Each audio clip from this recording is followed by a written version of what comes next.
Hi, fourth grade. Welcome back. Today we are talking about the Declaration of Independence, Lesson 2, Chapters 2 and 3. Today we're learning to understand how the United States took steps to gain freedom that led to the creation of the Declaration of Independence.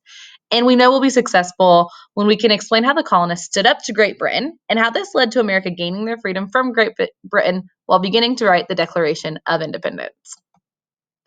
Okay, some of our key vocabulary for today. Our first word is militias. These are groups of civilians trained as soldiers who serve only in emergencies. Next word is appointed. This is someone chosen for a job or an office. Our next word is delegates. These are people chosen to represent others at a meeting. And we've talked about this one before, the Revolutionary War. This was a war from 1775 to 1783 that gave the 13 American colonies freedom from Great Britain. Your next word is declaration, which is a formal statement. So when we say the Declaration of Independence, that's a formal statement of independence. Next word is a plantation. That's a large farm where cash crops are grown. This is a lot of times where a plantation usually had like cotton, different things like that, soybeans, those kinds of things, where they could make a lot of money. They would call them cash crops. Our last word is traitors. These are people who betray their country or betray one another. Okay, chapter 2, standing up to the king. Colonists dumped 342 chests of tea into the water during the Boston Tea Party, which we are going to read about. The colonists were determined not to pay the tea tax. They knew that standing up to the British government could get dangerous. What if King George III used his military strength to make the colonists obey? And over here we see a picture and it says colonists expressed their anger about British taxes by dressing as Native Americans and dumping British tea into the harbor. The next day, people rowed out and sank the tea that was still floating. So this was them taking a stand. Great Britain was one of the world's most powerful nations in the 1700s. It had a strong military force, including the world's largest navy. British soldiers were already living in the colonies. The colonists believed they would soon need to defend themselves. They decided to form their own military groups called militias. Many of the men in the colonies joined the militias. There were grandfathers as well as teenagers in these groups. They trained in the fields every evening after work. They did not have fancy uniforms or weapons like the British soldiers had, but they had something important. They believed in what they were doing. They were getting ready to defend their rights. So these are people that are in the colonies, and they would consider themselves part of the militia. So they were ready to fight against Great Britain because of the taxes and things that they were doing against the colonies. A harbor full of tea. On December 16, 1773, some Boston colonists showed the British king how strongly they felt about the tea tax and the taxes in general. They dressed as Native Americans and rowed, so like in a boat, out to the tea ships during the night. They were anchored in the harbor. The colonists boarded the ships and dumped every chest of tea overboard. Many people in Boston knew this was going to happen. They lined the docks to watch. This event became known as the Boston Tea Party. So it's not a tea party like they're sitting around drinking tea together. Remember, they're throwing the tea overboard, so they're wasting all of that tea. King George III refused to stand for it. He closed Boston's port and ordered the colonists to pay for the tea they destroyed. He sent more troops to the colonies.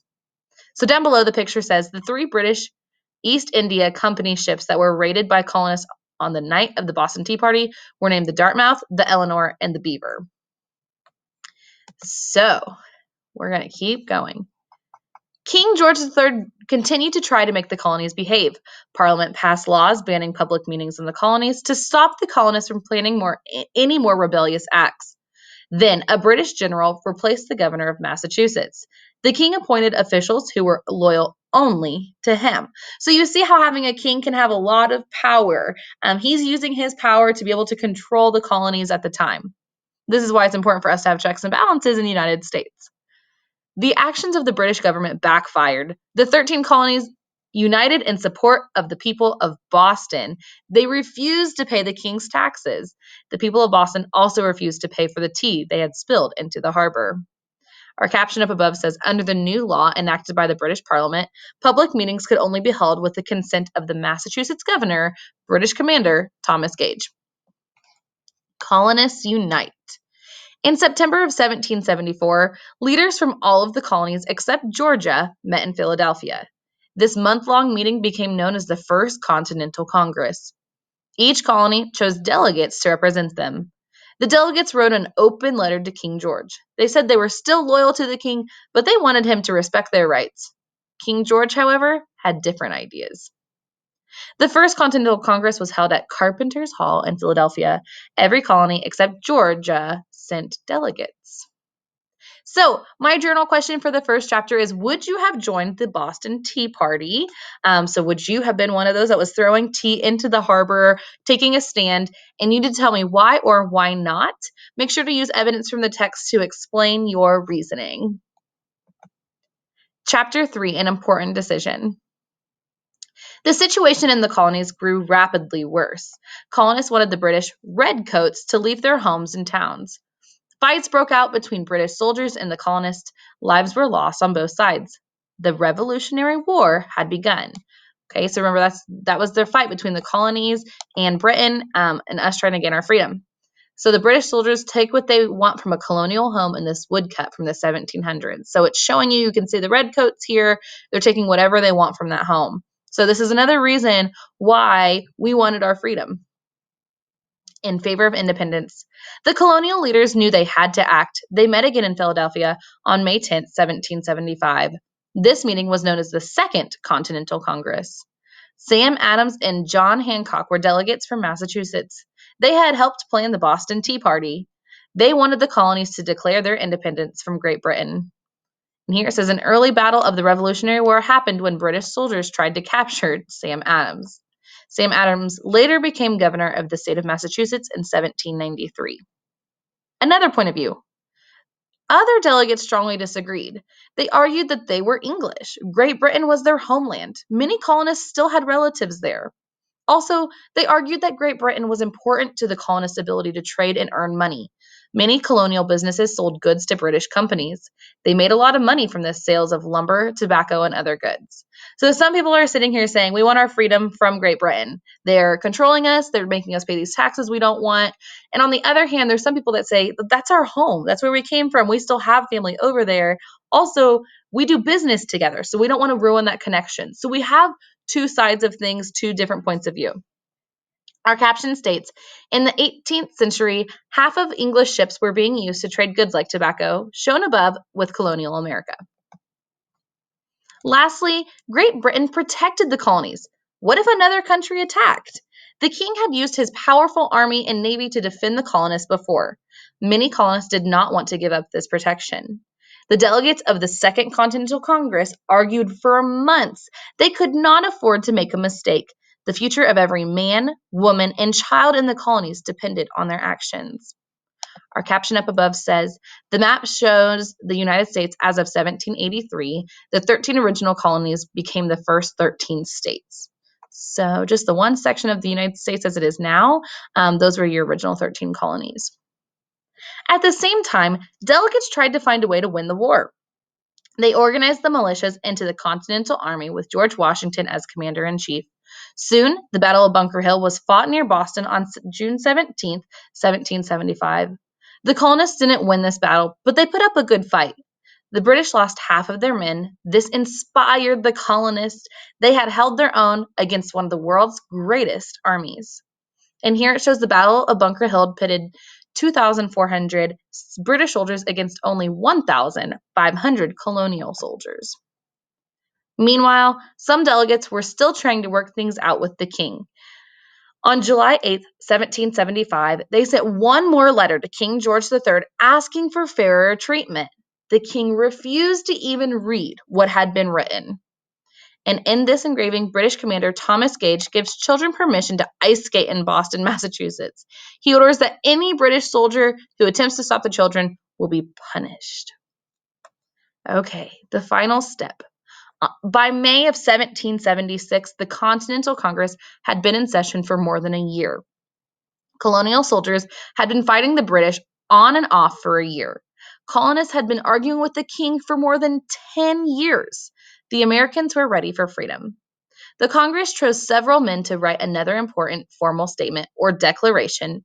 It would say that the colonies were breaking all ties with Britain. Up here is Thomas Jefferson on the right, who wrote the Declaration of Independence. Here he shows a draft to Ben Franklin and John Adams. Be sure to remember that. How would you start a Declaration of Independence? Jefferson's first word was when. These men included the outspoken lawyer John Adams of Massachusetts, the well-respected colonial leader Benjamin Franklin of Pennsylvania, and Thomas Jefferson were there as well. Jefferson was a 33-year-old lawyer who also owned a plantation in Virginia. He did most of the writing. Jefferson proved to be a good choice for this very important task. Jefferson wrote for 17 days. He wanted the Declaration to say what the colonists thought. His writing had to speak for all of them. He created one of the most important documents in world history, the Declaration of Independence. After Jefferson finished writing, he showed the documents to Adams and Franklin. They made some changes, and the three men presented the document to the Continental Congress. On July 2nd of 1776, the delegates voted for independence. The colonies were on their way to becoming their own country. The delegates had been very brave to agree to sign the Declaration. The British saw them as traitors. If the British captured them, they could be hanged. So up here it says this painting shows Thomas Jefferson, Benjamin Franklin, and other delegates signing the Declaration of Independence. And two signers of the Declaration later became presidents, John Adams and Thomas Jefferson. Here it just shows inside the Declaration. And you can stop and pause. These are all the different signatures of the 56 men that represent the different areas. You have the introduction, the preamble, the body, and the conclusion. So these are the different parts. The introduction says is if you were going to declare independence, you should explain why. The preamble is this is the most famous part of the document. It states that all men are created equal and should be given certain rights. These were new ideas at the time, okay? So that was a really big first step. Part 3 is the body. This is the part of the document that lists all the wrongs that Great Britain had done to the colonists. It also shows how the colonists attempted to deal with King George III. In conclusion, the last part of the Declaration says that the colonies are now free and independent states. They have a right to choose their own government.